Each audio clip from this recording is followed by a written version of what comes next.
بسم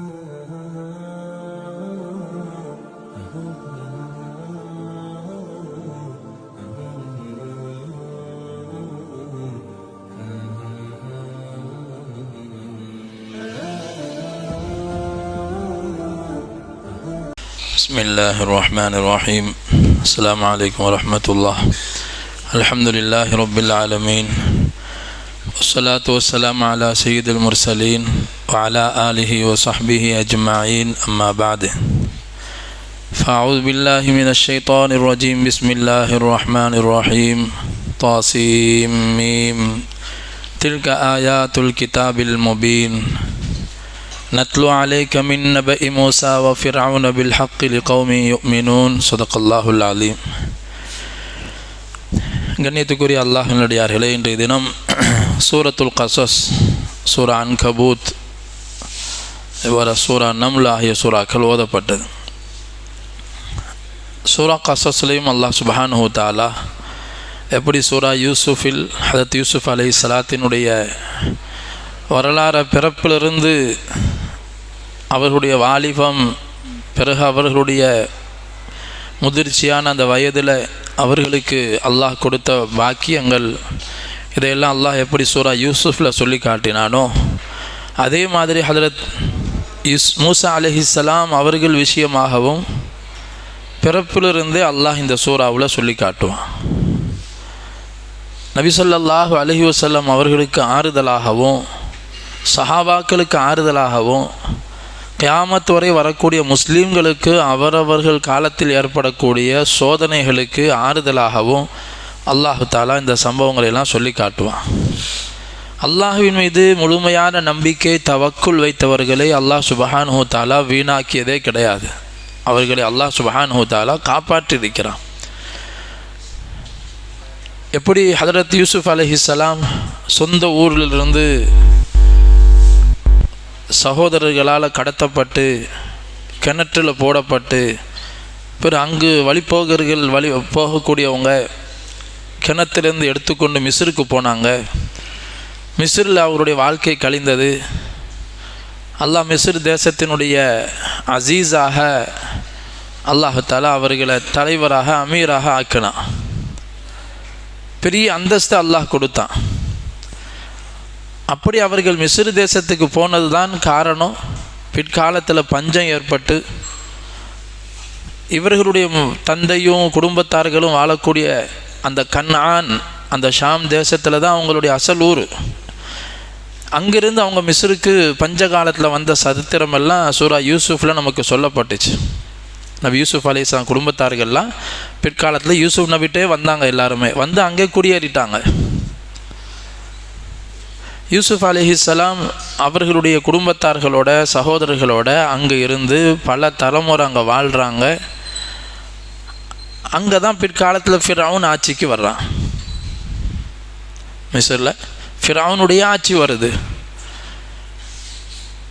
அப்போ அந்த ஃபிரௌன் என்ன செய்கிறான்? கிபித்தி வம்சத்தை சேர்ந்தவன். கிபித்திகள் தான் மிஸ்ரில் வந்து தங்களை உயர்ந்தவங்களாக, நாங்கள் தான் உலகத்தை கட்டி ஆள பிறந்தவங்க என்பதாக சொல்லி ஆட்சி அதிகாரத்தில் அவன் கொத்தடிமைகளாக இந்த யூதர்களை பயன்படுத்தினான். யூசுஃப் அலைஹிஸ்ஸலாத்துடைய, யாக்கூப் அலைஹிஸ்ஸலாத்துடைய அந்த சந்ததிகள் பல்கி பெருகி பல ஆயிரங்களாக, லட்சங்களாக ஆயிட்டாங்க.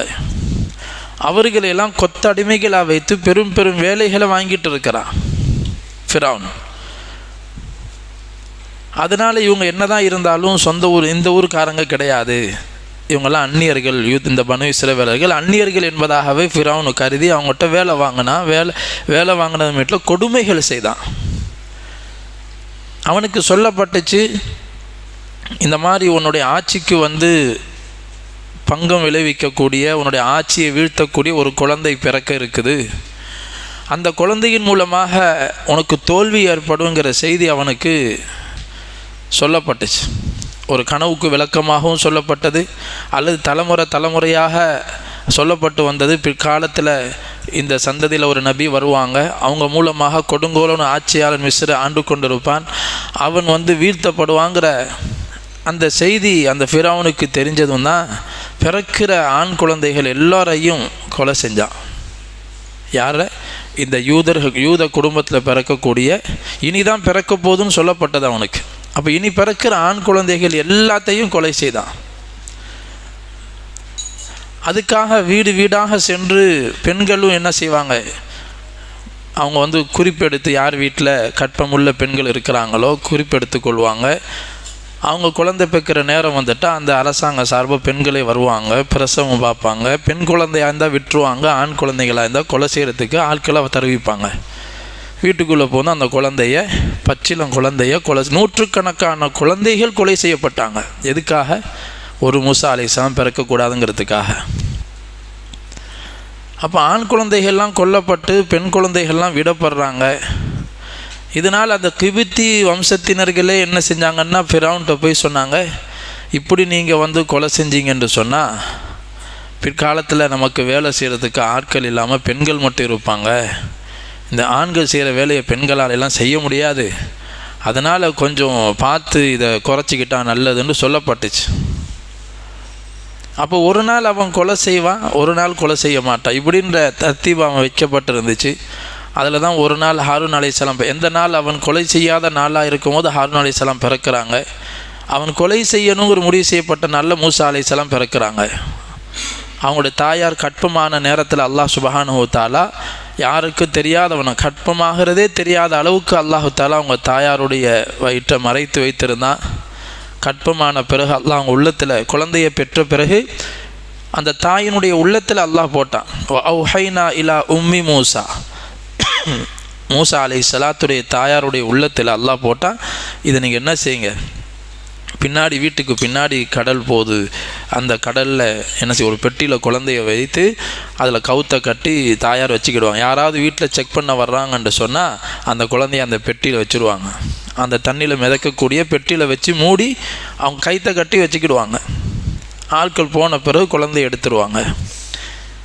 இப்படி மூசா அலைஹிஸ்ஸலாத்தினுடைய தாயார் பயந்து பயந்து குழந்தைய பராமரிச்சுட்டு இருக்கிறாங்க. ஒரு நாள் வீட்டுக்கு வந்துட்டாங்க. அந்த நேரம் அந்த அம்மா தொட்டி அந்த பெட்டிக்குள்ளே வைத்து விட்டு மறந்துட்டாங்க கவுத்தை கட்டுறதுக்கு. அப்போ தான் அந்த பெட்டி அப்படியே போகுது. போய் எங்கே போகுதுன்னு சொன்னால் ஃபிரௌனுடைய மாளிகையை கடந்து போகுது. அந்த ஃபிரௌனுடைய மாளிகையில் உள்ள அந்த வேலைக்கார பெண்கள் எல்லாம் பணியாளர்கள் அந்த பெட்டியை தூக்குறாங்க. ஏதோ உள்ள பொக்கிஷம் இருக்கிற மாதிரி தெரியுதுன்னு சொல்லி தூக்கி அந்த ஃபிரௌனுடைய மனைவி ஆசியா அவங்கள்ட்ட கொண்டு போய் கொடுக்குறாங்க. இது என்னன்னு தெரியல, பொக்கிஷமாட்டும் தெரியுது, என்ன நாங்கள் திறந்து பார்க்க, நீங்கள் பாருங்கள். திறந்து பார்க்குறாங்க, இவ்வளோ அழகான குழந்தை. அல்லாஹ் சுப்ஹானஹு வ தஆலா அதை மூசா நபிக்கே சொல்லி காட்டுவான். வஅல்கைது அலைக மஹப்பத்தம் மின்னி, உங்களை யார் பார்த்தாலுமே உங்கள் மேலே அன்பு உண்டாகிடும், அந்த மாதிரி பாசத்தை போட்டு விட்டோம். அவ்வளோ அழகான குழந்தையாக அல்லாஹ் மூசா அலைஹிஸ்ஸலாத்தை ஆக்கியிருந்தான். அப்போ அந்த அம்மா எடுத்துகிட்டு ஃபிரௌன்கிட்ட கணவர்கிட்ட ஓடுறாங்க. அவன் அதிர்ச்சியில் இது இந்த குழந்தைய அந்த குழந்தையாக இது இருக்குமோன்னு பயப்படவும் செஞ்சான். ஆனால் மனைவி ஆசியா சொன்னாங்க, லா தக்குத்துலு, இந்த பிள்ளையை கொல்றவானா, இந்த பிள்ளையை கொலை செஞ்சிடாதீங்க. அசா ஐயம்ஃபஅனா அவ் நத்தஹிதஹு வலதா.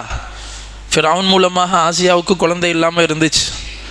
அப்போ அந்த அம்மா சொன்னாங்க, இந்த குழந்தைய நமக்கு ஏதாவது பின்னாடி இந்த குழந்தையை கொண்டு ஏதாவது லாபம் கிடைக்கலாம், அல்லது இதை நம்ம பிள்ளையாக வைத்துக்கொள்வோம் என்பதாக அவங்க சொன்னாங்க. அதனால் அல்லாஹ் அவங்கள பாக்கியசாலியாக ஆக்கிட்டான்.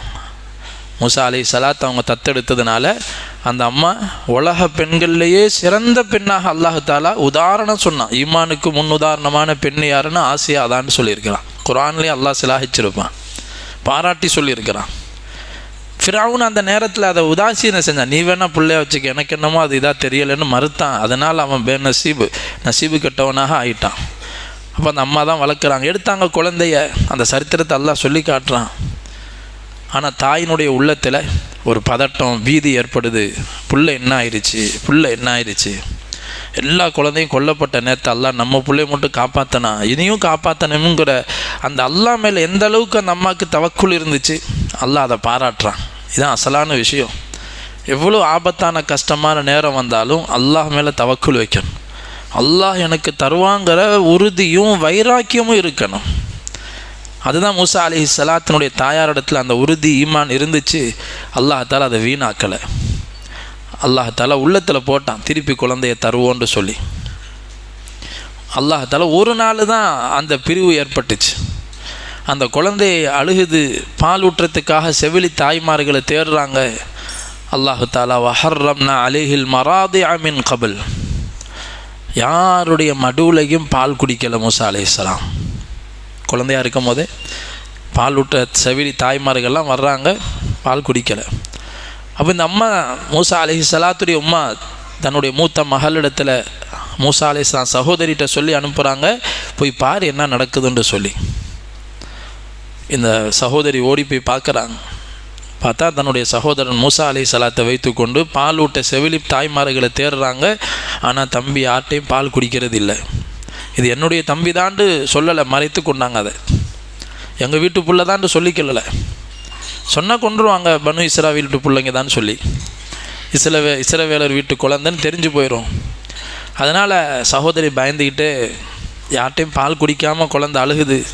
அப்போது சொன்னாங்க, மூசா அலைஹிஸ்ஸலாத்துடைய ராத்தா சகோதரி சொன்னாங்க, நான் ஒரு பெண்ணை அறிவிக்கட்டும், ஹல் அதுல்லுக்கும், நான் உங்களுக்கு ஒரு ஆளை சொல்கிறேன், அந்த ஆள்கிட்ட இந்த புள்ள பால் குடிக்கும் நான் நினைக்கிறேன், அது இந்த குழந்தை மேலே பரிவுள்ள ஒரு தாயாக இருப்பாங்கன்னு நான் நினைக்கிறேன்னு சொல்லி சொன்னதுமே, யாராக இருந்தால் பரவாயில்ல கூட்டிகிட்டு வாங்கன்னு சொல்லப்பட்டது தான் மூசா அலைஹிஸ்ஸலாத்துடைய தாயார் அழைத்து வரப்படுறாங்க. அவங்க பால் கொடுத்தோன்னே குழந்தை பால் குடிக்குது. அப்போ உடனே ஆசியா சொன்னாங்க, நீங்கள் டெய்லி இங்கே பால் கொடுத்துட்டு போங்க அப்படின்னு. அப்போ சொன்னாங்க, நான் டெய்லி அரண்மனைக்கெல்லாம் வர இயலாது, எனக்கு வீட்டில் புள்ள குட்டி கணவரெல்லாம் இருக்கிறாங்க, நீங்கள் தந்தீங்கன்னா நான் பால் ஊட்டி வளர்த்து தர்றேன்னு சொன்னான். எப்படி அல்லாஹ் திருப்பி கொடுத்தான், லிகை லா தஹ்சன் வலி தஅலம அன்ன வஅதல்லாஹி ஹக்குன்.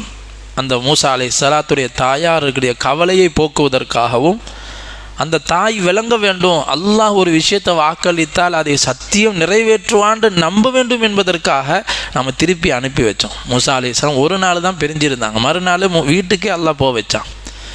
பால் ஊட்டி பிள்ளைய வளர்க்குறாங்க, அரண்மனையிலேருந்து கூலி வந்துக்கிட்டே இருக்கும் பால் ஊட்டி வளர்க்குறதுக்காக. ஏன் தெரியாது, இந்த குழந்தை இந்த தாயிட புள்ளதான்னு சொல்லி தெரியாது அரண்மனையில். அப்போ பாலும் ஊட்டுறாங்க, கூலியும் கிடைத்து கொண்டு இருக்குது. அல்லாஹ் இப்படியாக கண்ணியமான முறையில் ஹதரத் மூசா அலைஹிஸ்ஸலாத்தை அரண்மனையில் வச்சே வளர்த்தான். அரண்மனைக்கு வரக்கூடியவங்களாக இருந்தாங்க. ஏன்னா அந்த அரசபையில் வளர்க்கப்பட்டவங்க, பால் ஊட்ட தான் தாயிட்ட இருப்பாங்க. கொஞ்சம் வளர்ந்த பிறகுலாம் அரண்மனையில் வளர்க்கப்பட்டாங்க. இப்படியாக அல்லாஹ் சுப்ஹானஹு வ தஆலா மூசா அலைஹிஸ்ஸலாமும் அந்த யூசுஃப் அலைஹிஸ்ஸலாத்துடைய சகோதரருடைய வாரிசில் வந்தவங்க தான் மூசா அலைஹிஸ்ஸலாம். இப்போது மூசா அலைஹிஸ்ஸலாம் அவங்க வாழக்கூடிய காலத்தில் அந்த ஃபிரௌன் அந்த கிபித்திகளை கொடுமை செய்து கொண்டு இருக்கிறான், கொத்தடிமைகளாக வைத்திருக்கிறான். இந்த நேரத்தில் எப்படி மூசா அலைஹிஸ்ஸலாம் அவங்க வாலிப வயதை அடையக்கூடிய நேரத்தில் ஒரு சம்பவம் நடக்குது, அதையும் அல்லாஹ் சொல்லி காட்டுறான். ஒரு பகல் நேரம் மக்கள்லாம் தூக்கத்தில் உறக்கத்தில் இருக்கும்போது அவங்க வெளியாகி வர்றாங்க. மூசா அலைஹிஸ்ஸலாம் ரோட்டில் தெருவில் நடந்து போயிட்டுருக்குறாங்க. பார்த்தா 2 பேர் சண்டை போட்டுட்ருக்கிறாங்க.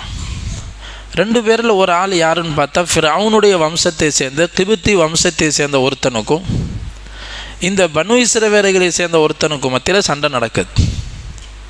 மூசா அலைஹிஸ்ஸலாம் பார்த்தாங்க, கிபித்தி வம்சத்தை சேர்ந்த இவன் தான் தன்னை பெரிய ஆளாக நினைத்து கொண்டு இப்படி பலகீனமானவங்களை போட்டு அடிக்கிறான்னு சொல்லி இந்த சண்டையை விளக்கிறதுக்காக மூசா அலைஹிஸ்ஸலாம் போய் என்ன செஞ்சாங்க, ஃபவகஸஹு மூசா ஃபகதா அலைஹ். அந்த சண்டையை தடுக்கும் போது அவங்க முரண்டு பிடிச்சி அவன் சண்டை போட்டுட்டு இருந்தான். ஓங்கி ஒரு குத்து தான் விட்டாங்க, அவன் மௌத்தாயிட்டான். ஒரு நபியினுடைய சக்தி உலகத்திலே அல்லாஹ் எப்படிப்பட்ட சக்தியை நபிமார்களுக்கு கொடுத்துருந்தான் சொன்னால் 100 சொர்க்கத்தில் உள்ள 100 பேருடைய சக்தியை ஒரு நபிக்கு அல்லாஹ் உலகத்தை கொடுத்துருந்தான். அவங்க குத்தனால மௌத்து தான் ஏற்படும், மௌத்தாகிட்டான். ஆனால் நபி ஆகலை மூசா அலைஹிஸ்ஸலாம் இன்னும், ஆனால் அந்த பலத்தை அல்லாஹ் கொடுத்துருந்தான். ஃபகதா அலைஹ், மௌத்தாகிட்டான். உடனே மூசா அலைஹிஸ்ஸலாம் தௌபா செஞ்சாங்க. அதான் மீன் அமலி ஷைத்தான், நான் சண்டையை விளக்கிறதுக்காகத்தான் வந்தேன், இது ஷைத்தான் இப்படி ஒரு மௌத்தை உண்டாக்கிட்டானே. அதுவும் யார், ஃபிரௌனுடைய வம்சத்தை சேர்ந்த அவனுடைய இனத்தை சேர்ந்த ஒருத்தனை நான் கொலை செஞ்சுட்டேன். இதுக்கு நிச்சயமாக ஃபிரௌனு தெரிஞ்சால் என்ன செய்வான், பழிக்கு பழியாக என்னைய கொலை செய்வான்னு அந்த பயம் இருந்துகிட்டே இருந்துச்சு. ஆனால் யாருக்கும் தெரியாது. மக்கள்லாம் தூக்கத்தை அநேகமாக மத்தியானம் நடு உச்சி நேரம் அல்லது மத்தியானம் சாப்பிட்டுட்டு மக்கள்லாம் உறங்குற நேரம் இருக்குதா இல்லையா, அந்த மாதிரி ஒரு ஓய்வான நேரம், யாருக்கும் தெரியாது. பயந்துக்கிட்டே இருக்கிறாங்க மூசா அலைஹிஸ்ஸலாம்.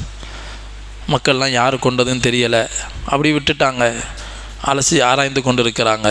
மறுநாள் இதே மாதிரி மூசா அலைஹிஸ்ஸலாம் தெருவில் வந்துட்டு இருக்கிறாங்க. அதே பனு இஸ்ராயிலை சேர்ந்த ஒருத்தன் இன்னொரு கிபித்தியோட சண்டை போட்டுட்டு இருக்கிறான். ஆஹா, திருப்பி அதே ஆள் இன்னொருத்தனோட சண்டை போடுறானே, நமக்கே இதே சோதனையாக இருக்குது. திருப்பி அதை தடுக்க போனாங்க. நீ தாண்டா அழிச்சாட்டியம் பண்ணுறான்னு சொல்லி அந்த பனு இஸ்ராயிலை சேர்ந்தவனை ஹதரத் மூசா அலைஹிஸ்ஸலாம் கண்டிக்கிற மாதிரி போனாங்க. அப்போ அவங்க பயம் வந்துடுச்சு. உடனே கேட்டால், துரீது அந்த குத்துலனி கமா கத்தல் த நஃப்ஸம் பில் அம்ஸ், நேற்று ஒருத்தனை கொண்ட மாதிரி இன்றைக்கி என்னையை கொல்ல பார்க்குறியா? மாட்டி கொடுத்துட்டான். இவனுக்காக நேற்று மூசா அலைஹிஸ்ஸலாம் உதவி செஞ்சாங்க. இன்றைக்கி அவனே இப்போ சத்தம் போட்டு சொல்லிட்டான், நேற்று நீ கொலை செய்தாயே அதுபோல் இன்றைக்கி என்னையை கொல்ல வர்றியான்னு. இவன் சொன்னதும் மூசா அலைஹிஸ்ஸலாம் தான் கொலை செய்தாங்கன்னு தெரிஞ்சு போச்சு. இந்த செய்தி அரண்மனைக்கு போயிடுச்சு. மூசா தான் கொலை செய்தார். அங்கே ஆலோசனை நடக்குது, என்ன செய்கிறது, பழிக்கு பழி மூசாவை கொன்று தான் ஆகணும்னு ஆகுது. அந்த ஆலோசனை கூட்டத்தில் இருந்த ஒரு நல்ல மனிதர், மூசா அலைஹிஸ்ஸலாத்தை நேசிக்கக்கூடியவர், ஓடி வந்து சொன்னார், வஜா மின் அக்ஸல் மதீனத்தி ரஜுலுன் யஸ்ஆ கால யா மூசா, மூசாவே உங்களை கொலை செய்கிறதுக்காக முடிவு செய்யப்பட்டிருக்குது, நான் உங்களுக்கு நல்லது சொல்கிறேன், உங்களால் எங்கே போக முடியுமோ போயிருங்கன்னு சொல்கிறார். ஃபஹரஜ மின்ஹா ஹாயிஃபன் யதரக்கப், மூசா அலைஹிஸ்ஸலாம் அப்போ தான் மிஸ்ரை விட்டு மதியனுக்கு ஓடுறாங்க. அல்லாட்ட உதவி தேடியவங்களாக மிஸ்ரிலேருந்து தப்பிச்சு மதியனுக்கு போயிட்டாங்க. துவா செஞ்சவங்களாக அல்லாட்ட துவா செஞ்சு, ரப்பி இன்னி லிமா அன்ஸல்த இலைய மின் கைரின் ஃபகீர், அல்லாஹ் நான் நலவின் பக்கம் உன்னிடத்தில் மிகவும் தேவையுடையவனாக இருக்கிறேன், நான் ரொம்ப தேவை உள்ளவன், இந்த நேரத்தில் எனக்கு உதவி செய்யுன்னு அல்லாஹ்கிட்ட உதவி தேடியவங்களாக கால் போன போக்கில் போனாங்க. மதியனுக்கு போய் சேர்ந்துட்டாங்க. வாலிப வயது. அல்லாஹ் தஆலா அங்கே அவங்களுக்கு எப்படி அடைக்கலம் கொடுக்குறான். அங்கே போய் பார்க்குறாங்க. அந்த ஊரில் நடக்கக்கூடிய ஒரு நிகழ்ச்சி சொல்லப்படுது. குர்ஆன்லேயே அல்லாஹ் அந்த செய்தியை சொல்லி காட்டுறான். அந்த ஊர் மக்கள்லாம் தண்ணீர் குடிப்பதற்காக வேண்டி என்ன செய்திருக்கிறாங்க, ஒரு கிணத்தை சுற்றி நிற்கிறாங்க. கிணத்துல தான் தண்ணி அள்ளுவாங்க. அப்போ 2 பெண்கள் மரத்தடியில் ஓரமாக நிற்கிறாங்க. இங்கே 3 பெண்களை பற்றி இந்த சூறாலே வந்திருக்கு. ஒன்று மூசா அலைஹிஸ்ஸலாம் சகோதரி, மூசா அலைஹிஸ்ஸலாத்துடைய தாயார், இப்போ 2 பெண்களுடைய சம்பவம். அந்த 2 பெண்களும் ஓரமாக ஒதுங்கி தங்களுடைய ஆடுகளை ஓரமாக நிப்பாட்டி நிற்கிறத பார்த்து மூசா அலைஹிஸ்ஸலாம் விசாரிக்கிறான், என்னாச்சு, ஏன் இப்படி நிற்கிறீங்க, நீங்கள் உங்களுக்கு தண்ணி எடுக்க போகலையா? அவங்க சொல்கிறாங்க, இல்லை, இந்த ஆம்பளைங்கெல்லாம் போன பிறகு தான் எங்களுக்கு எடுக்க முடியும். லா நஸ்கி ஹத்தா யுஸ்திர ரிஆ வ அபூனா ஷைഖுன் கபீர், எங்கள் வீட்டில் ஆண்கள் யாரும் கிடையாது, எங்கள் வாப்பா வயதானவங்க வீட்டில் இருக்கிறாங்க, அவங்களால வந்து செய்ய முடியாது, அதனால் நாங்கள் தான் இதெல்லாம் கவனிச்சாகணும், தண்ணிக்காக நிற்கிறோம். அந்த வயதானவங்க யாருங்கிறதுல அல்லாஹ் யாருன்னு இங்கே குர்ஆனில் சொல்லலை. சில முஃபஸ்ஸிரீன்கள் சொல்கிறாங்க இது ஷுஐப் அலைஹிஸ்ஸலாம் என்பதாக. ஆனால் அதிகமான பேர் சொல்கிறாங்க அல்லாஹ் யாருன்னு சொல்லியிருந்த ஷுஐபு நபியாக இருந்த பேரை அல்லாஹ் சொல்லியிருப்பான், அதனால் இது ஷுஐபு நபி இல்லை என்பதாக. ஆனால் மதியனுங்கிற ஷுஐப் அலைஹிஸ்ஸலாம் எந்த ஊருக்கு வந்ததாக சொல்லப்படுதோ அந்த ஊரை சேர்ந்த ஒரு வயதானவங்க. 2 கருத்தும் இருக்குது. அப்போ மூசா அலைஹிஸ்ஸலாம் பார்த்தாங்க, இப்படி பெண்கள் வந்து பலகீனமானவங்க, இவங்களுக்கு உதவி செய்ய ஆள் இல்லைன்னா நம்ம இந்த ஊருக்கு அந்நியவனாக வந்தாலும் நம்ம சக்தியோடு இருக்கிறோம், நம்ம உதவி செய்வோமேன்னு சொல்லி ஹதரத் மூசா அலைஹிஸ்ஸலாம் என்ன செய்கிறாங்க, அவங்களுக்கு தேவையான தண்ணியை இறைத்து கொடுக்குறாங்க, ஆடுகளுக்கு இறைத்து கொடுக்குறாங்க. எவ்வளோ வேகமாக குறைவான நேரத்தில் நிறைவான முறையில் அந்த ஹிதுமத்தை செஞ்சு முடிச்சிடுறாங்க. இந்த 2 பெண்களும் அவ்வளோ சந்தோஷப்பட்டு வாப்பாட்ட போய் பேசுகிறாங்க. வாப்பாட்ட போய் செய்தியை சொல்கிறாங்க, என்ன இவ்வளோ சந்தோஷமாக இவ்வளோ சீக்கிரம் வந்து சேர்ந்துட்டீங்களே, என்ன செய்துன்னு பிள்ளைங்கிட்ட கேட்குறாங்க. அந்த வயதான தந்தை, யா அபதிஸ்த அஜிருஹு மனிஸ் சொன்னாங்க, வாப்பா நீங்கள் கூலி கொடுக்கறதுக்கு ரொம்ப சிறந்த ஒரு சக்தி வாய்ந்த ஒரு நம்பிக்கையான ஒரு மனிதர் இருக்கிறாரு, அவருக்கு நீங்கள் கொடுக்கணும், கூலி கொடுங்க, எங்களுக்கு உதவி செஞ்சார் ஒருத்தர், உண்மையிலேயே கூலி கொடுக்கறது தகுதியானவர். அதில் 2 விஷயத்தை சொல்கிறாங்க மூசா நபியை பற்றி. ஒன்று அல் கவியோ, முதல்ல இந்த செய்தியை போய் வாப்பாட்ட சொன்னதுமே, இந்த மாதிரி எங்களுக்கு உதவி செய்தாருன்னு சொன்னதுமே என்ன சொன்னாங்களாம், நீங்கள் அந்த மனிதரை கூட்டிகிட்டு வாங்கன்னு சொன்னாங்க. இவரால் போய் கூப்பிட இயலாது. 2 பொம்பளை பிள்ளைங்க போய் ஒரு ஆண் மகனை கூட்டிகிட்டு வர்றது, அல்லாஹ் அதை சொல்லும் போது அலஸ்திஹியா,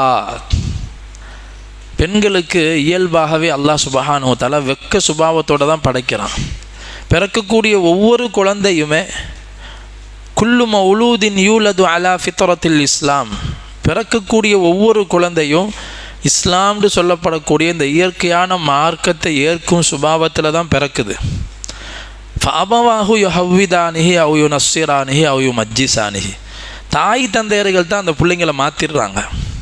அவங்க ஒரு சூழ்நிலையில் வேறு வேறு விஷயங்களை புகுத்தி இயற்கைக்கு மாற்றமாக வெக்கங்கட்டவங்களாக மாற்றுறது தான் சூழ்நிலை தான் மாற்றுது. ஆனால் அல்லாஹ் படைக்கும் போது வெக்கத்தோடு தான் படைக்கிறான். அப்போ இந்த 2 பெண்களும் மூசா நபிகிட்ட பேசணும், இந்த மாதிரி வீட்டுக்கு வாங்க, எங்கள் வாப்பா கூப்பிட்றாங்கன்ட்டு. இது எப்படி சொல்கிறது? அல்லாஹ் தம்ஷி அலஸ்திஹியா, வெக்கத்தோட அடி எடுத்து வைத்து ஹதரத் உமர் ரலியல்லாஹு தஆலா இது விளக்கம் சொல்கிறாங்க. அந்த பெண் தங்களுடைய முகத்தை கையால் மூடிக்கிட்டு வெக்கத்தோடு பேசுகிறாங்க. இது அல்லாஹ் ரொம்ப பாராட்டி சொல்கிறான். இதை பெண்கள்கிட்ட இந்த சுபாவம் இருக்கணும். பெண்ணுக்கு அழகே வெக்கம்தான். எந்த பெண்கிட்ட வெக்கம் இல்லையோ அவங்க எவ்வளோதான் சோடிச்சிருந்தாலும் சரி, அது அழகே கிடையாது. ஒரு பெண்ணிட்ட எந்த வகையான ஆபரணங்களுமே இல்லை, ஆனால் வெக்கம் இருக்குது, ஹயா இருக்குது. அதுதான் ஒரு பெண்ணுக்கே அழகு, இயற்கையான அழகு அது. அப்போ அந்த பெண்ணு சொல்கிறாங்க, இந்த மாதிரி எங்களுடைய வயதான தந்தை உங்களை கூப்பிட்றாங்க அப்படின்னு சொல்லி ரொம்ப தயங்கி சொன்னதும் மூசா அலைஹிஸ்ஸலாம் போனாங்க. எப்படி போனாங்க அதையும் சொல்லித்தர்றாங்க. சொல்கிறாங்க, ஹதரத் மூசா அலைஹிஸ்ஸலாம் சொன்னாங்களாம், ஒரு 2 வயதான பெண்ணு முன்னாடி போக பின்னாடி ஒரு ஆண்மகன் போகிறது முறை இல்லை. மூசா அலைஹிஸ்ஸலாம் சொன்னாங்க, நான் முன்னாடி போகிறேன், ஆனால் எனக்கு வீடு தெரியாது, நீங்கள் பின்னாடி வாங்க 2 பேரும். எப்போ வளையணுமோ, எந்த பக்கம் திசை திரும்பி போகணுமோ, ஒரு பொடி கல்லை எடுத்து அந்த திசையில் கல்லை ஏறிங்க, நான் அங்கிட்டு திரும்புகிறேன். இந்த மாதிரி சொல்லி, ஏன்னா பார்வைப்படக்கூடாது. அல்லாஹு தஆலா நபிமார்களை சிறுபிராயத்திலிருந்தே பாவங்களை விட்டு பாதுகாத்தான். நபிமார்கள் யார்? மாசூமீன்கள், பாவங்களை விட்டு பாதுகாக்கப்பட்டவர்கள். பாவம் செய்கிற சூழ்நிலை வந்தாலும் அல்லாஹ் பாதுகாத்துருவான் நபிமார்களை. எப்போ யூசுஃப் அலைஹிஸ்ஸலாத்துக்கு வந்துச்சா இல்லையா? யூசுஃப் அலைஹிஸ்ஸலாம் வாலிப வயதில் அவங்க எந்த வீட்டில் வளர்க்கப்பட்டாங்களோ அந்த வீட்டு பின்னாலேயே சோதிக்கப்பட்டாங்க. ஆனால் அந்த சோதனையான கட்டத்தில் அந்த பாவம் செய்கிற சந்தர்ப்பம் வந்ததும் மஆதல்லாஹ், அல்லாஹ் இடத்துல பாதுகாவத்தேன்னு சொன்னாங்களே, அதே போல் இங்கே மூசா அலைஹிஸ்ஸலாமும் அந்த வாலிப பெண்ணுக்கு பின்னாடி நாம் போகக்கூடாது, இதனால் ஷைத்தான் வந்துடுவான்னு சொல்லி அவங்க முன்னாடி போய் பின்னாடி 2 பெண்களை வரைச்சி வீட்டுக்கு வந்தாங்க. இதெல்லாம் பார்த்து அந்த பெண்கள் உள்ளத்தில் இவங்க மேலே உள்ள மரியாதை கூடி போய் வாப்பாட்ட போய் சொன்னாங்க, அப்பா இந்த கூலி கொடுக்கறதுக்கு ரொம்ப தகுதியான அந்த மனிதர் இவர். ஏன் தெரியுமா? இவர் ரொம்ப கவி, ஒரு ஆண் மகன்கிட்ட என்ன இருக்கணும் அப்படிங்கிறத அந்த விஷயத்தை அந்த பெண் அங்கே சொல்கிறாங்க. சூசகமாக வாப்பாட்ட சொல்கிறாங்க. ரொம்ப புத்திசாலியான பெண்ணுங்கிறாங்க. உலகத்திலேயே இந்த மாதிரி தூர நோக்கோடு சிந்திக்கக்கூடிய 3 பேர், அதில் ஒருத்தவங்க தான் இந்த 2 பெண்களை சொல்கிறாங்க. அது அபூபக்கர் சித்திக் ரலியல்லாஹு தஆலா அன்ஹு தனக்கு பிறகு யார் ஹலீஃபா வர்றதுக்கு தகுதியானவங்கன்னு சொல்லி அப்போ இருந்த சஹாபாக்கள்லாம் பயந்தாங்க. உமரையா ஆக்குறீங்க, இவர் ரொம்ப கடுமையானவர், ரொம்ப கடுமையான போகக்கூடியவர், இவரை போய் நீங்கள் ஹலீஃபாவாக்கிட்டு போயிட்டீங்கன்னா உம்மத்து ரொம்ப கஷ்டப்படுன்னு சொன்னாங்க. அபூபக்கர் ரலியல்லாஹு அன்ஹு என்னங்க, என்ன நீங்கள் அல்லாஹ்ட்ட என்ன பதில் சொல்ல போகிறீங்கன்னு அபூபக்கர் ரலியல்லாஹு தஆலா அன்ஹு கேட்டாங்க. எல்லோரும் உமரை போய் விட்டுட்டு போகிறீங்களே, அல்லாஹ் கேட்பான் உங்களை, இப்படிலாம் விட்டுட்டு போனால் இவ்வளோ கடினம் போகக்கூடிய ஒரு அமீராக்கிட்டு போனீங்கன்னா அல்லாஹ் கேட்பானுங்கும் போது அபூபக்கர் சித்திக் ரலியல்லாஹு சொன்னாங்க, அல்லாஹ்வை சொல்லியா என்னை மிரட்டுறீங்க? நான் அல்லாஹ்ட்ட சொல்லுவேன், நான் யாரை விட்டுட்டு வருமோ அவரை தான் அல்லாஹ் விட்டுட்டு வந்தேன்னு சொல்லி. அப்போ எவ்வளோ பெரிய சாதனையை உமர் ரலியல்லாஹு செஞ்சாங்க. அதே மாதிரி அந்த வரிசையில் இந்த 2 பெண்களையும் சேர்க்குறாங்க. அவங்க சொன்னாங்க, ஒரு ஆண் மகன்கிட்ட இருக்க வேண்டிய முக்கியமான தன்மை அல் கவி, கூவத்து, சக்தி. 10 பேர் செய்ய வேண்டிய வேலையை மூசா அலைஹிஸ்ஸலாம் ஒரு ஆள் செஞ்சாங்க, கொஞ்ச நேரத்தை செஞ்சு முடித்தாங்க. 2வது தான் ஒரு ஆண் மகன்கிட்ட இருக்க வேண்டியது அல் அமீன், அமானத், நம்பிக்கை, நம்பகத்தன்மை. இவரோடு இருந்தால் நமக்கு பாதுகாப்பு கிடைக்கும், இவரோடு இருந்தால் நம்முடைய சுக துக்கங்களில் நமக்கு உதவியாக ஒத்தாசையாக இருப்பார் அப்படிங்கிற அந்த அமானத்தார் நம்பகத்தன்மை ஒரு ஆண்மகன்கிட்ட இருக்குது. இந்த 2 தன்மை விசேஷமானது இந்த மூசாகிட்ட இருக்குதுன்னு சொல்லி தன் தந்தைகிட்ட சொல்கிறாங்க. அப்போது பார்த்தாங்க, அது அந்த மனித வயதானவங்க ஷுவைப் அலைஹிஸ்ஸலாம்னு சொல்லப்படுது. கேட்டாங்க, என்னப்பா ஆச்சு, ஏன் வந்தீங்க, என்ன செய்து, நீங்கள் எந்த ஊர், எல்லாத்தையும் மூசா அலைஹிஸ்ஸலாம் சொல்லி காட்டினாங்க. சொன்னாங்க, நீங்கள் நஜவுத்த மினல் கௌமில் ஸாலிமீன், அநியாயக்கார கூட்டத்திலிருந்து நீங்கள் தப்பிச்சிட்டீங்க, ஒன்றும் பயப்படுவானா? நீங்கள் பயப்பட வேண்டியதில்லை. உங்களுக்கு நல்ல ஒரு பாதுகாப்பான இடத்துக்கு வந்துட்டீங்க. ஏன்னா இங்கே வந்து ஃபிரௌனுடைய ஆட்சி அதிகாரம் இங்கே மதியனில் கிடையாது. அதனால் நீங்கள் தைரியமாக இருக்கலாம். இருந்தாலும் இப்போ நீங்கள் வந்து வீடு வாசல் இல்லாமல் வந்திருக்கிறீங்க. நான் வயதானவனாக இருக்கிறேன், எனக்கு ஆண் பிள்ளைகள் கிடையாது, என்னிடத்துல இவ்வளோ ஆடுகள் இருக்குது. இதெல்லாம் நீங்கள் பராமரித்து நீங்கள் மேய்த்து கொண்டு நீங்கள் ஒரு 8 வருஷம் அல்லது 10 வருஷம் நீங்கள் என் கூட இருந்து இதெல்லாம் செஞ்சீங்கன்னு சொன்னால் உங்களுக்கான கூலியை நாங்கள் தருவோம். அதுக்கு பகரமாக நான் வந்து என்னுடைய 2 மகளில் ஒருத்தி உங்களுக்கு நிக்கா செஞ்சு தரேன் என்பதாக என்ன செய்கிறாங்க, அந்த மனிதர் மூசா அலைஹிஸ்ஸலாம் கிட்ட சொல்கிறாங்க. மூசா அலைஹிஸ்ஸலாம் அல்லாஹ்க்கு நன்றி செலுத்துகிறாங்க. அல்லாஹ் தஆலா எப்படிப்பட்ட உதவி எனக்கு செஞ்சுட்டான். இந்த நோக்கத்தை அவங்க ஹிதுமத் செய்யலை. நம்ம ஏதாவது செஞ்சால் நமக்கு இந்த ஊர் மக்கள்லாம் உபகாரம் செய்வாங்க, இந்த 2 பெண்களுக்கு உதவி செஞ்சால் நாளைக்கு இவங்க மனைவியாக வருவாங்க, அந்த நியத்தில் செய்யலை. பெண்கள் பலகீனமானவங்க, இவங்க ஒதுக்கப்படக்கூடாது. சக்தி வாய்ந்தவங்கள்லாம் அவங்களுடைய வேலையை முடிச்சுட்டு போக பெண்கள் இப்படி நிற்கணுமா? இயல்பாகவே நபிமார்கள் சிறுபிராயத்திலிருந்தே சமூக சிந்தனை உள்ளவங்க, பிறருடைய அக்கறை கொண்டவர்களாக இருப்பாங்க. அந்த நியத்தில் செஞ்சாங்க. அல்லாஹ் சுப்ஹானஹு வ தஆலா அவங்களுக்கு 10 வருஷம் அங்கே வாழ்வை கொடுக்குறான். 10 வருஷத்துக்கு பிறகு சொன்ன மாதிரி அவங்க நிக்கா செஞ்சு கொடுக்கப்படுறாங்க. அதில் ஒரு பெண்ணை நிக்கா செஞ்சுட்டு அவங்க திருப்பி சொந்த ஊருக்கு அவங்க போகிற வழியில் தான் அல்லாஹ் சுப்ஹானஹு வ தஆலா அவங்கள நபியாக ஆக்குறான். மனைவியை கூட்டிகிட்டு ஊருக்கு போகிறாங்க.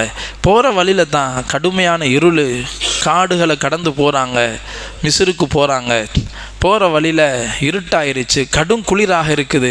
இப்போ வெளிச்சமும் தேவை, சூடும் தேவை. அப்போ பார்க்குறாங்க தூரத்தில் ஒரு மலையில் நெருப்பு கங்கு தெரியுது. மனைவி இடத்த சொல்கிறாங்க, இங்கேயே கொஞ்சம் நேரம் இருங்க, நான் போய் அந்த நெருப்பை எடுத்துகிட்டு வரேன். மூசா அலைஹிஸ்ஸலாம் அங்கே போகிறாங்க. போகக்கூடிய நேரத்தில் தான் அல்லாஹ் நேரடியாக மூசா அலைஹிஸ்ஸலாமை பேசுகிறான். மூசா அலைஹிஸ்ஸலாத்தில் அல்லாஹ் பேசுகிறான், நான் தான் அல்லாஹ் பேசுகிறேன், நீங்கள் தூர் சீனாங்கிற அந்த புனிதமான இடத்துக்கு நீங்கள் வந்திருக்கிறீங்க, உங்கள் செருப்பை கலட்டிட்டு வாங்க. ஃபஹ்லஅன் அலைக இன்னக பில் வாதில் முகத்தஸி துவா, பரிசுத்தமான துவா என்ற இடத்துல நீங்கள் வந்துட்டீங்க, செருப்பை கலட்டிட்டு கொஞ்சம் முன்னாடி வாங்க. நெருப்பெடுக்க போனவங்கள அல்லாஹ் நபி ஆக்கினான். அது நெருப்பல்ல, அல்லாஹ் அவங்கள வர வைக்கிறதுக்காக ஏற்பாடு செஞ்சான். நபி ஆக்கி பேசி எல்லாம் சொல்லிவிட்டு கடைசியில் அல்லாஹ் சொன்னால் நீங்கள் ஃபிரௌன்கிட்ட போங்கன்னு சொல்லி, இத்ஹப் இலா ஃபிரௌன் இன்னஹு தகா. யாருக்கு பயந்து ஓடி வந்தாங்களோ மூசா அலைஹிஸ்ஸலாம் மிஸ்ரிலிருந்து, இப்போ திருப்பி ஊருக்கு போகும்போது அல்லாஹ் யார்கிட்டே போக சொல்கிறான், அந்த ஃபிரௌன்கிட்டே போங்க. அப்போ அந்த ஃபிரௌனுக்கு பிறகுள்ள சம்பவம்லாம் நமக்கு தெரியும். மூசா அலைஹிஸ்ஸலாம் எவ்வளோ போராடினாங்க. ஃபிரௌன்கிட்ட வந்து பனு இஸ்ரவேலர்களுக்காக போராடி அவங்களோட கொத்த அடிமைகளாக இருந்தவங்களை வெளியாக்கி கடைசி முடிவு அல்லாஹ் தஆலா இவங்களுக்கு வெற்றியை கொடுக்குறான். ஃபிரௌனை அழித்தான். இந்த மூசா அலைஹிஸ்ஸலாத்தை கொண்டு தான் அழிக்கப்பட்டான். பிறகு தான் அவங்க வந்து சொந்த ஊராகிய அவங்களுடைய இடத்துக்கு வர்ற சம்பவம் எல்லாம் குர்ஆனில் பல்வேறு இடங்களில் சொல்லப்படுது. இங்கே சொல்ல வர விஷயம் என்ன அப்படின்னு சொன்னால், மூசா அலைஹிஸ்ஸலாம் அவர்களுடைய வளர்ப்புக்கு, அவர்களுடைய பாதுகாப்புக்கு எல்லா இடத்தையும் பார்த்தா பெண்களாகத்தான் இருந்திருக்கிறாங்க. தாய், சகோதரி, எடுத்து வளர்த்தது ஆசியாங்கிறவங்க. அதுக்கு பிறகு இவங்க வாலிப வயதில் இவங்களுக்கு அடைக்கலம் கொடுத்து இவங்களுடைய பாதுகாப்புக்காக ஏற்பாடுகள் செய்யப்பட்டது 2 பெண்களால். இப்படி பெண்களுடைய விஷயங்கள் இங்கேயும் சொல்லப்படுது.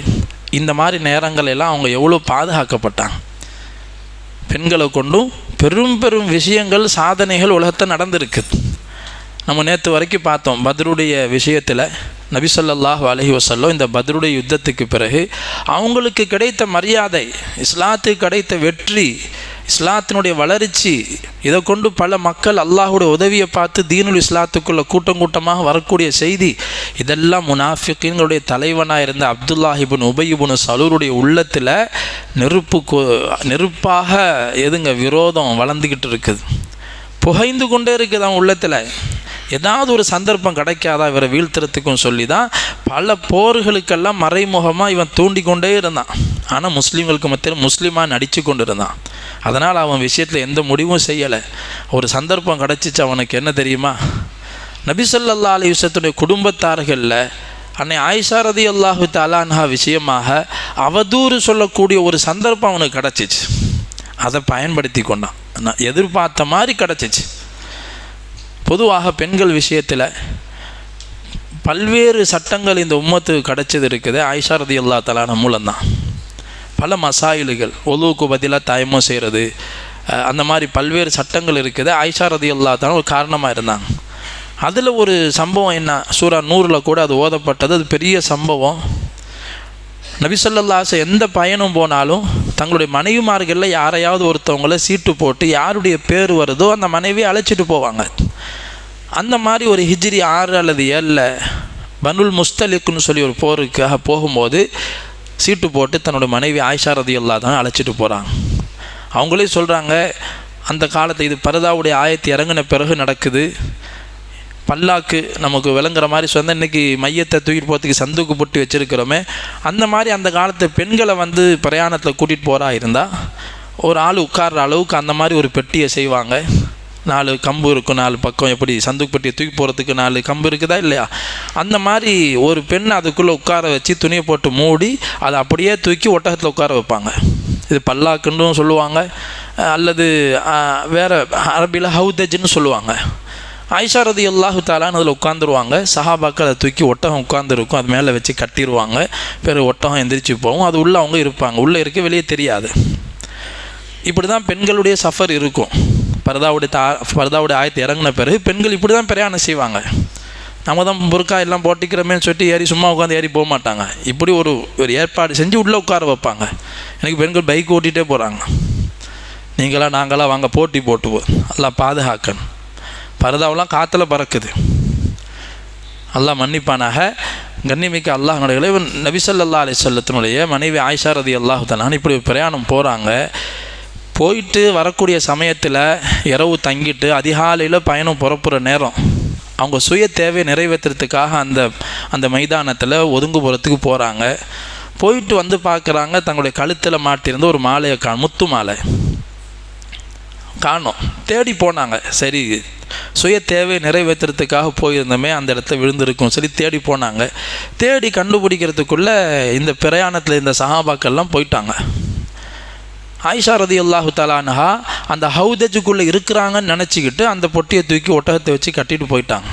ஆயிஷா நாய் சொல்கிறாங்க, அப்போ நான் ரொம்ப சின்ன பிள்ளையாக இருந்தேன். எனக்கு உடம்பும் வந்து நான் உள்ளே இருந்தாலும் இல்லாட்டியும் ஒரே வெயிட்டாக தான் இருக்காது. அதனால் நான் இருந்தாலும் இல்லாட்டியும் ஒரே வெயிட்டு தான் நான் இருக்கிறேன்னு நினச்சி எடுத்துகிட்டு போயிட்டாங்க.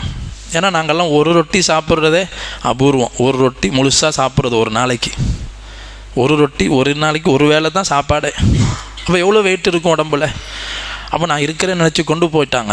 ஆனால் பார்த்தா ஒருத்தரையும் காணோம், யாருமே இல்லை மைதானத்தில். தன்னந்தனியாக ஆயிஷா ரலியல்லாஹு தஆலா விடப்பட்டு இருக்கிறாங்க. அவங்க நினச்சாங்க, நம்ம எந்த இடத்துல நம்ம வாகனம் இருந்துச்சோ அந்த இடத்துக்கு போயிடுவோம், நபி ஸல்லல்லாஹு அலைஹி வஸல்லம் தேடி வந்து நம்மளை கூட்டிகிட்டு போவாங்கன்னு சொல்லி நான் அந்த இடத்துல இருந்தேன். தன்னந்தனியாக இருக்கிறாங்க. சொல்கிறாங்க, நான் அப்படியே உட்காந்து தூக்கம் வந்து நான் மிகைத்து தூங்கிட்டேன். நபி ஸல்லல்லாஹு அலைஹி வஸல்லம் பழக்கம் என்னன்னு சொன்னால், விடிஞ்ச பிறகு ஏதாவது சாமான்கள் எதுவும் கிடக்குதான்னு சொல்லி பார்த்துட்டு வர்றதுக்காக ஒரு ஆளை ஏற்பாடு செய்வாங்க. அதில் தான் ஸஃப்வான் இப்னு முஅத்தல் ரலியல்லாஹு தஆலா சஹாபியை பொறுப்பில் போட்டு போனாங்க. விடிஞ்ச பிறகு அவங்க அப்படியே மைதானத்தை சுற்றி பார்க்குறாங்க. தூரத்தில் ஒரு கருப்பாக ஏதோ பொருள் கிடக்குது.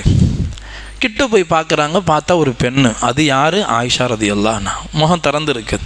ஆயிஷா நாயே சொல்கிறாங்க, சிறுபிராயத்தில் என்னை பார்த்துருக்கிறனால அடையாளம் கண்டுபிடிச்சாங்க. நான் வந்து அவங்க சொன்னது ஒரே ஒரு வார்த்தை, இன்னா லில்லாஹி வ இன்னா இலைஹி மட்டும்தான் சொன்னாங்க. இதை தவிர நாங்கள் எந்த பேச்சும் ஒரு ஸஃப்வான்கிட்ட பேசலை. உடனே நான் எந்திரிச்சு என் முகத்தை மூடிக்கிட்டேன். தன்னுடைய ஒட்டகத்தை என் பக்கத்தில் கொண்டு வந்து உட்கார வச்சு அவங்க ஒதுங்கிட்டாங்க. நான் ஏறி உட்கார்ந்த பிறகு அவங்க என்ன செஞ்சாங்க, கீழே நின்று நடந்தே நபிசாசம் எங்கே நின்றாங்களோ அந்த படை தரையிறங்கி இருந்துச்சோ அந்த இடத்துக்கு கொண்டு வந்து சேர்த்தான். இதுதான் நடந்துச்சு. இதை பார்த்த அப்துல்லாஹ் இப்னு உபை இப்னு சலூல் என்ன செய்தான், செய்தியை பரப்பிட்டான். இப்படி ஆயிஷாவோட ஸஃப்வான் இட்டு கட்டி பேச அது மக்கள் உள்ள அந்த செய்தி 1 மாதம் செய்தி பரவிக்கிட்டு இருக்குது. ஆயிஷா ரலியல்லாஹு தஆலாக்கு ஒன்றுமே புரியலை, இதை பற்றி கேள்விப்படவே இல்லை. அவங்க சிந்தனையில் கூட நினச்சி பார்க்கல இப்படி தப்பாக பேசுவாங்கன்னு சொல்லி. ஏன்னா அவ்வளோ சின்ன வயசு. நபி ஸல்லல்லாஹு அலைஹி வஸல்லம் அவங்களுடைய குடும்பம், மனைவிமார்களே பாசமான மனைவி ஆயிஷா ரலியல்லாஹு அன்ஹா. ஆரம்பத்திலே சொன்னோம், யார் மேலே நமக்கு ரொம்ப பாசம் இருக்குதோ அவங்கள வச்சு அல்லாஹ் ரொம்ப சோதிப்பான். யாக்கூப் அலைஹிஸ்ஸலாம் பிள்ளைங்களில் யூசுஃப் அலைஹிஸ்ஸலாத்தை ரொம்ப நேசித்தாங்க. அந்த பிள்ளையை வச்சு இவ்வளோ சோதித்தான் அல்லாஹ். இப்ராஹிம் அலைஹிஸ்ஸலாம், இஸ்மாயில் அலைஹிஸ்ஸலாம் 90 வயசுக்கு பிறகு பிறக்கிறாங்க. அவ்வளோ பாசம். அல்லாஹ் அவங்கள பறிச்ச வச்சான். கொண்டு போய் மக்கால விடுங்கன்னா பிரிஞ்சு வாழ்ந்தாங்க. எங்கள் ஆயிஷா ரலியல்லாஹு தஆலா அன்ஹா மேலே இவ்வளோ பாசம். அல்லாஹ் சோதிச்சான். முழு மதீனாவும் பேசுது. இதில் பல பேருக்கு இதில் பரீட்சை. இதை கேட்டு எத்தனை பேர் ஆமாம் இப்படிலாம் நடந்து போச்சுன்னு பேசுகிறது யார், அல்லாஹ் பாதுகாக்கணும் இப்படிலாம் நடந்திருக்கான்னு சொல்கிறது யாருன்னு பரீட்சையும் அல்லாஹ் அதில் வச்சான். ஆயிஷா நாய்க்கு இதை பற்றி எதுவுமே காதுக்கு செய்தி வரல. நபி ஸல்லல்லாஹு அலைஹி வஸல்லம் அவங்கள பற்றி ஆயிஷா நாயகி சொல்கிறாங்க, இந்த சம்பவம் நடந்துருச்சு, எனக்கு ஒன்றும் தெரியாது, ஆனால் எனக்கு உடம்பும் சரியில்லை. நபி ஸல்லல்லாஹு அலைஹி வஸல்லம் வருவாங்க, என்ன சலாம் சொல்லுவாங்க, நல்லா இருக்கிறியான்னு கேட்பாங்க, அவ்வளோதான். எனக்கு அப்போவே ஏன் நபிசாசம் பழைய மாதிரி இல்லையே, கலகலன்னு இருப்பாங்களே, சந்தோஷமாக பேசுவாங்களே, ரொம்ப அன்பாக இரக்கமாக இருப்பாங்க, சாதாரணமாக வந்துட்டு போகிறாங்களேன்னு சொல்லி எனக்கு ஒன்றும் புரியவும் இல்லை. பிறகு தான் என்னை பார்க்க வந்த ஒரு பெண்மணி, மிஸ்தாஹ் என்ற சஹாபியினுடைய தாய் உம்மு மிஸ்தாஹ், அவங்களாம் இந்த செய்தி தெரிஞ்சவங்க, என்னை பார்க்க வர்றாங்க. என்னை பார்க்க வந்த இடத்துல அவங்க எங்களை சுய தேவை நிறைவேற்றுறதுக்காக நாங்கள் வெளியில் தூரமாக போவோம். போயிட்டு போகிற வழியில் அவங்க என் கூட வர்றாங்க துணைக்கு. அவங்களுடைய கீழாட அவங்களுடைய மேத்துணி கீழே காலில் சிக்கி தடுக்கி கீழே உழுகுறாங்க அந்த உம்மு மிஸ்தாஹ். உழுகும் போது அந்த அம்மா என்ன செய்கிறாங்கன்னா, தன்னுடைய மகன் மிஸ்தாஹ் ரலியல்லாஹு தஆலா அன்ஹு திட்டிக்கிட்டே விழுகுறாங்க, மிஸ்தாஹ் நாசமாக போகட்டும்னு சொல்லி. ஆயிஷா ரலியல்லாஹு அதிர்ச்சி ஆயிட்டாங்க. என்னங்க மிஸ்தாஹை போய் திட்டுறீங்க, அவர் பத்ரு சஹாபி ஆச்சே, பத்ரில் கலந்துக்கிட்டவங்கள அல்லாஹ் இவ்வளோ உயர்த்தி பேசுகிறான், உங்கள் பிள்ளைய எப்படி திட்டுறீங்க? அந்த அம்மாவுக்கு ஆச்சரியமாக போச்சு. என்ன ஆயிஷா அப்பாவித்தனமாக பேசுகிறான், உனக்கு ஒன்றுமே தெரியாதா?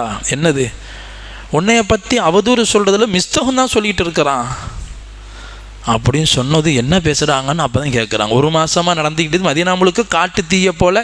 ஏன்னா இந்த செய்தினா நல்லா போயிடும். எந்த செய்திங்க, எது பிரச்சனையானதோ அவதூறோ புறமோ அடுத்தவங்களோட குறையை பற்றியெல்லாம் காட்டு தீய போல் போயிடும். நல்ல செய்தி என்ன செய்யாதுங்க, நல்ல செய்தி அவ்வளோ சீக்கிரம் போவாது. அப்போது நபி ஸல்லல்லாஹு அலைஹி வஸல்லம் அவங்களுடைய மனைவி ஆயிஷா ரலியல்லாஹு தஆலான்ட்டு இந்த செய்தி எல்லாத்தையும் சொல்லி காட்டவும் தான் ஈரக்கொலையை வெடித்ததை போன்று எனக்கு இருந்தது. அப்போ தான் பழைய சிந்தனையெல்லாம் வருது. இதனால தான் நபிசாசன்ட்டு இப்படி நடந்து கொண்டாங்களா, இதை ரசூல்லாட்ட நான் கேட்கக்கூடாது. நான் உடனே ரசூல்லாட்ட அனுமதி கேட்டு எங்கள் அம்மா அப்பா வீட்டுக்கு போயிட்டேன்.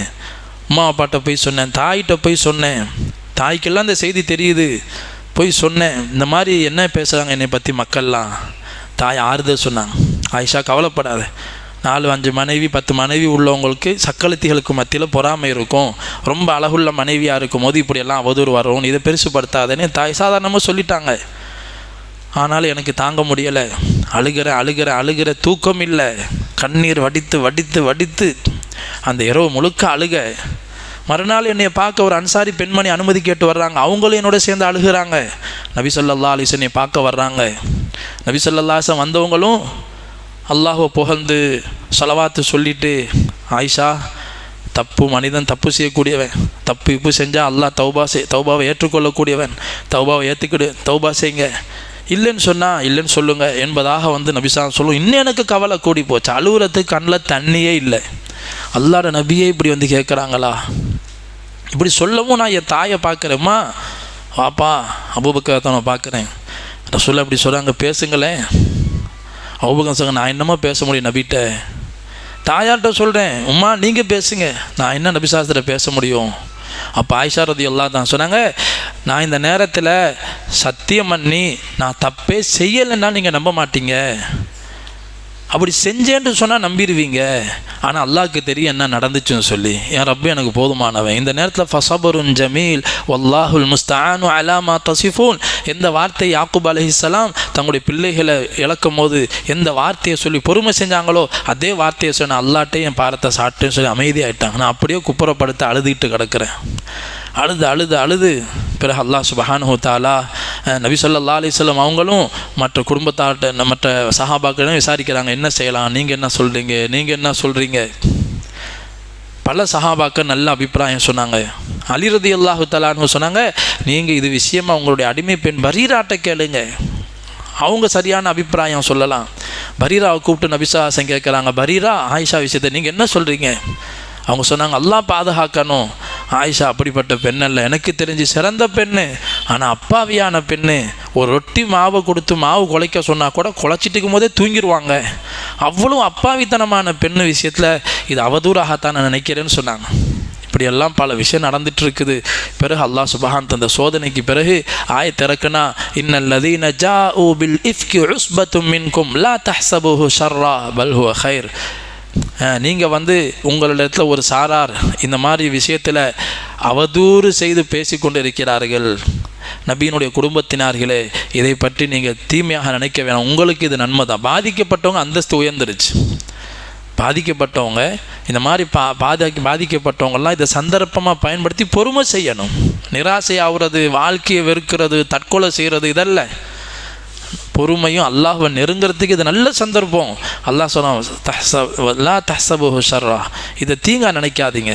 ஆனால் இதில் யாரெல்லாம் ஈடுபட்டாங்களோ அப்புறம் அல்லாஹ் ஒழுக்கங்களை சொல்கிறான். இப்போ சொல்ல வர்ற விஷயம் என்னென்னா, நபி ஸல்லல்லாஹு அலைஹி வஸல்லம் கூட கூட்டிகிட்டு போய் ஒரு போர்லையே இவ்வளோ துணை இருந்தும் இப்படி ஒரு நிர்பந்தமான கட்டத்திலேயே இப்படிலாம் ஒரு சோதனை வருதுன்னு சொன்னால், அதனால தான் மார்க்கத்தில் சொல்லப்படுது, பெண்கள் ஊரை விட்டு வெளியில் போகிறா இருந்தால் மஹரம் இல்லாமல் போகாதீங்க. ஹஜ்ஜு உம்ராவே ஒரு பெண்ணுக்கு கடமையாகிறதே எப்போன்னு சொன்னால், அந்த பெண்ணுக்கான செலவினங்கள் போக தான் கூட்டிகிட்டு போகிறதுக்கான மஹரமுக்கும் செலவுக்கான வசதி இருக்கும் போது தான் கடமையே. ஒரு பெண்ணிட்ட வசதி இருக்குது ஹஜ்ஜுக்கு போகிறதுக்கு. பாருங்கள், தொழுகை விஷயத்தில், ஹஜ்ஜு விஷயத்தில் இதிலெல்லாம் ஆம்பளைங்களை பெண்கள் பார்க்குறதே இல்லை. அப்போல்லாம் மஹரம் தேவையில்லை. நடு சாமத்தை தொழுவை கூப்பிட்டாலும் தொழுவை போயிடுறாங்க. ஏதாச்சும் பள்ளியாசில் வச்சா சாமத்தை தொழுவு நடக்குது. ஏதோ ஹரம் பள்ளியாஸ் மதீனாலே நபி ஸல்லல்லாஹு அலைஹி வஸல்லம் சொன்னாங்க, என்னுடைய பள்ளியில் எனக்கு பின்னாடி பெண்களே நீங்கள் தொழுவதை விட உங்கள் வீட்டில் தொழுவதை அல்லாஹ் விரும்புகிறான். நபி ஸல்லல்லாஹு அலைஹி வஸல்லம் ஹயாத்திலே சொன்னாங்க. இதை கேட்டு பல பெண்கள் பள்ளிக்கு வரதை விட்டுட்டாங்க. மஸ்ஜிது நபவி, மஸ்ஜிது ஹராமை விட சிறந்த பள்ளியாக நம்ம ஊரில் இருக்குது. நடு சாமத்தில் தொழுவைக்கு போகிறோம். ஆம்பளைங்க தொழுகைலாம் தேவையில்லை. அப்போல்லாம் நமக்கு ஹஜ்ஜிக்கு போகணும், உம்ராவுக்கு போகணும், காசு இருக்குது. மஹரமுக்கு காசு இல்லை, கூட்டிகிட்டு போவேன். எனக்கு மட்டும் காசு இருக்குது. மார்க்கம் சொல்லுவது உன் மேலே கடமையே ஆகாது. போகிறாங்க, செய்கிறாங்க, ஹஜ்ஜு கூடுமானா கூடும், அது வேறு விஷயம். ஹஜ்ஜு நிறைய நன்மை கிடைக்கும், இல்லைன்னு சொல்லலை. ஆனால் கடமையா போவாட்டி ஒரு பெண்ணிட்ட காசு பணம் இருக்குது, ஹஜ்ஜுக்கு போகிறதுக்கு வசதி வந்துடுச்சு. ஆனால் தான் துணைக்கு கணவரையோ மகனையோ சகோதரனையோ மகரமானவங்களை கூட்டிகிட்டு போகிறதுக்கு அவங்ககிட்டையும் வசதி இல்லை. அதை போட்டு கூட்டிகிட்டு போகிற அளவுக்கு இந்த பெண்ணிட்ட வசதி இல்லைன்னா ஹஜ்ஜி போகிற கடமை இல்லை. இவ பாவியாக மௌத்தாக மாட்டான். ஆனால் வசதியெல்லாம் இருந்து செய்யாட்டி யஹூதியாகவோ நஸ்ரானியாகவோ மௌத்தாகட்டும் நபி ஸல்லல்லாஹு அலைஹி வஸல்லம் வன்மையாக கண்டித்தாங்க. ஆனால் ஹஜ்ஜி உம்ரான்னு வந்துட்டால் பெண்கள் போகணும்னு எப்படியா போயிட்டு வந்துடுறாங்க. மஹரம்லாம் தேவையில்லை. நாம் 4 பொம்பளை போனால் சேர்ந்து போயிட்டு வரணும். ஆனால் போய் என்ன கஷ்டப்படுறாங்க. ஹஜ்ஜினா என்ன போய் தொழிட்டு வர்றதா? எவ்வளோ வேலை இருக்குது. அடுத்த அந்நியவங்கிட்ட உதவி தேட வேண்டிய நிலை வருது. அல்லது கூட வந்தவங்களெல்லாம் குறை சொல்ல வேண்டிய, என்ன கண்டுக்கவே இல்லை, அவள் மட்டும் எல்லாமலே செஞ்சா, அவள் பாட்டுக்கு என்னை விட்டு போயிட்டா. இந்த சண்டை போடுறதுக்கா உம்ரா ஹஜ்ஜி? கூட ஆண் துணை இருந்தாக்கா ஆண்கள் பெண்கள் விஷயத்தை என்ன செய்யணுமோ எல்லாம் உதவி. இதனால தான் மார்க்கம் சொன்னிச்சு, நீண்ட தூரம் பிரயாணங்கள் செய்வதற்கு மஹரம் இல்லாமல் போகக்கூடாது. அதில் பாவம் நடக்கணுங்கிற கட்டாயம் இல்லை. போகிறதே பாவம். நம்ம நாட்டில் ரூல்ஸ் வச்சுருக்கிறாங்க. ஒரு வண்டி ஓட்டணுன்றாலே ஒரு ஹெல்மெட்டு போட்டு ஒரு ஊரில் ரூல்ஸ் இருக்குது. அவர் போலீஸ் பிடிக்கிறாரு, எனக்கு மண்டை ஆக்சிடென்ட், நான் 30 வருஷமாக ஹெல்மெட் போடாமல் தாங்க ஓட்டுறேன், நான் இப்போ ஆக்சிடென்ட் ஆனிச்சா, மண்டை உடைஞ்சா, ஏங்க வாங்குறியா? நீ போடலை, கொடுத்துட்டு போடாமல் போகிறதே ரூல்ஸுக்கு மாற்றம். பெல்ட்டு மாட்டாமல் போகிறதே குற்றம்னு பிடிக்கிறாங்க. ஆக்சிடென்ட் அது எப்போயாச்சும் வரும்போது தான் அதில் ஆபத்து தெரியும். அதனால தான் வாழ்க்கையில் அல்லாஹ் ஒரு விஷயத்தை ஹராமுன்னு சொல்லிட்டா பாருங்கள், நம்ம தொழுகை விஷயத்தில் ஹஜ்ஜி விஷயத்தில் ஆம்பளை பாருங்க, ஜக்காத்துன்னு வந்துட்டால் ஆம்பளை தான் கொடுக்கணுங்கிறாங்க. பொம்பளைங்களுக்கு காசு பணம் வச்சுருந்தாலும் ஜக்காத்து கொடுக்கணும். நகையை வியாபார நோக்கத்தை வாங்கி வச்சுக்கிறாங்க. அப்போ நகையிலேருந்து நகையை கொடுக்கணும். நகையிலேருந்து நகையை கொடுப்பாங்களா? கொடுக்க மாட்டான். 1 வருஷம் கொடுப்பாங்க, 2வது வருஷம் கொடுக்கும்போது என்ன சம்பாதிச்சுட்டு வைக்கிறாங்க. சம்பாதிக்கிற நோக்கத்தை நகையை போட்டிருந்தாலும் அந்த நகைக்கு பெண்கள் ஜக்காத்து கொடுக்கணும் 10 மேலே இருந்தா. ஆனால் இன்றைக்கி கொடுக்கணுன்னு நிலை வந்த பிறகும் கணவன்கிட்ட தான் ஜக்காத்து கேட்குறாங்க. தாங்க நகைக்கு ஜக்காத்து கொடுங்க. அவர் நினச்சிக்கிட்டாரு நம்ம மேலே தான் கடமைண்டு. அவர் ஏழையாக இருந்தால் மனைவிட்டேருந்து வாங்கலாம் ஜக்காத்தை. கணவன் ஏழையாக இருப்பார், அவருக்கு அன்றாட தேவை இருக்குது. அவர் ஜக்காத்து மனைவிட்டே வாங்கலாம். மனைவி ஜக்காத்து கொடுக்குற அளவுக்கு வசதியானவளாக இருந்தால் இவனுடைய கடன் அடைக்க, இவனுடைய தேவையை பூர்த்தி செய்ய மனைவிட்டேருந்தே ஜக்காத்தை வாங்கலாம். ஆனால் மனைவி கணவன்கிட்ட ஜக்காத்து கேட்குறான், என் நகைக்கு ஜக்காத்து கொடுக்கணும் தாங்க. இவனை கடமை நினச்சி கொடுக்குறாரு. ஆனால் அவனுக்கு சில பேர் செல்வந்தர்களாக இருப்பாங்க, காசு பணம் பேங்க்கில் இருக்கும். அதுக்கு ஜக்காத்து இவர் கடமையாக இருக்கும், அதை பற்றி யோசிக்கிறது இல்லை. ஆனால் மனைவி ஜக்காத்து கேட்குறான்னு சொல்லி மனைவிக்காக தன்னுடைய காசு பணத்தை எடுத்து கொடுத்து அவன் நகைக்கு ஜக்காத்தை கொடுக்குறாங்க. ஆனால் இவர் தனக்கான ஜக்காத்தை கொடுக்கறது இல்லை, தனக்கான ஜக்காத்தை கொடுக்கறது இல்லை. அப்போ எங்கே கடமையோ அங்கே செய்யணும். இப்போது பெண்ணுக்கு ஜக்காத்து கொடுக்குற நிலை வந்துருச்சுன்னா பெண்கள் தான் கொடுக்கணும், முதல் உரிமை பெண்கள் தான் கொடுக்கணும். நகையிலேருந்து நகையை கொடுங்க, நகையில் கடமைன்னு இருந்தால். நீங்கள் வியாபார நோக்கத்தை வச்சுருந்தா கொடுக்கணும், வியாபார நோக்கத்தில் வச்சுருந்தா கொடுங்க. இல்லை போடணுன்னு வச்சுருக்கிறீங்க, மார்க்கம் சொல்லி கடமை இல்லை, எனக்கு கடமை நாக்குனா கஷ்டம் வருது. அதை யாரை நாடுறாங்க? ஜக்காத்து கொடுக்க பெண்கள் கணவன்கிட்ட காசு கேட்குறாங்க, இல்லை வாப்பாட்ட கேட்குறாங்க. அவரே இப்போ அவன் கஷ்டப்பட்டு வாங்கி போட்டிக்கிறாங்க. எதில் கஷ்டம் இருக்குதோ அதில் மார்க்கம் சொல்லுது, எதில் வளர்ச்சி இருக்குதோ அதில் ஜக்காத் கடமையாக்கப்படுது. ஆடு மாடு ஒட்டகத்திலே பார்த்தீங்கன்னா சொந்தத்துக்காக ஆடு மாடு ஒட்டகங்களை வைத்திருந்தால் ஜக்காத்து கடமை இல்லை. அதில் 40 ஆடு வச்சுருந்தால் ஒரு ஆடு கொடுக்கணும் மார்க்கத்தில். அந்த 40 ஆட்டையும் ஒருத்தர் தன்னுடைய வீட்டு வேலைக்காக வைத்திருக்கிறார், தன்னுடைய விருந்தாளி வந்தால் அறுத்து போகணுன்னு வச்சுருக்கிறாரு. அப்போ அவருக்கு அதில் ஜக்காத் கடமையாகாது. ஆனால் அந்த ஆட்டை வச்சு அவர் மந்தையாக்கி அதை வியாபாரம் செய்கிறார், அறுவைக்கு கொடுத்து விற்பனை செய்து கொண்டு இருக்கிறார் என்று சொன்னால் 40 ஆட்டிலேருந்து கணக்கு இருக்குது, கொடுக்கணும். மாடும் அப்படி தான், 30 மாடு இருந்தால், ஒட்டகம்னா 5 ஒட்டகம் இருந்தால் கொடுக்கணும். ஆனால் இதெல்லாம் சொந்த தேவைக்கு வைத்திருந்தால் ஜக்காத்து இல்லை. அப்போ எதில் வளர்ச்சி இருக்குதோ அதில் தான் மார்க்கம் ஜக்காத்தை கடமையாக்குது. அப்போ பெண்கள் இன்றைக்கி நடைமுறையில் பார்க்கும்போது ஜக்காத்துன்னு வந்துட்டால் மட்டும் மாப்பிள்ளைகிட்ட கேட்குறாங்க, வாப்பாட்ட கேட்குறாங்க. ஏன் கொடுங்க, நீங்களே கொடுங்க, தர்மமாக போட்டு நன்மை கிடைக்கும், வானான்னு சொல்லலை, பெண்களே கொடுங்க. ஏன் பெண்கள் சம்பாதிக்கலை, அதான் கடமை இல்லை. அதனால் கண்ணிமிக்க அல்லாஹ்வுடையார்களே, அது மாதிரி சஃபர் செய்கிற விஷயத்துலையும் பெண்கள் மஹரம் இல்லாமல் நம்ம பெரிய பெரிய அமல்கள் செய்கிறா இருந்தாலும் மஹரம் துணையை நாடி போகணும், மஹரமோட போகணும், குறிப்பாக பார்வையை பேணணும். இன்றைக்கி பாவம் செய்கிறதுக்கு வெளியே வர வேண்டியதில்லை, வீட்டுக்குள்ளே இருந்தே எல்லா பாவமும் நடக்குது. பார்வைத்தான் பாவத்தின் முதல் படி. அதனால் இது விஷயத்தில் ரொம்ப ரொம்ப பேணுதலாக இருக்கணும். இன்றைக்கி வெக்கங்கட்ட இந்த வெக்கத்தை எடுக்கக்கூடிய ஒரு பெரிய சூழ்ச்சி உலகத்தில் நடந்துட்டு இருக்குது. முழு உலகத்திலையும் ஹயாங்கிற வெக்கத்தை எடுத்துட்டா எல்லா பாவத்தையும் செய்கிறது லேசாகிரும். அதுக்கான முயற்சி தான் உலகத்தில் நடந்து கொண்டு இருக்குது. அல்லாஹ் அந்த நிலை விட்டு உம்மத்தை பாதுகாப்பானாக.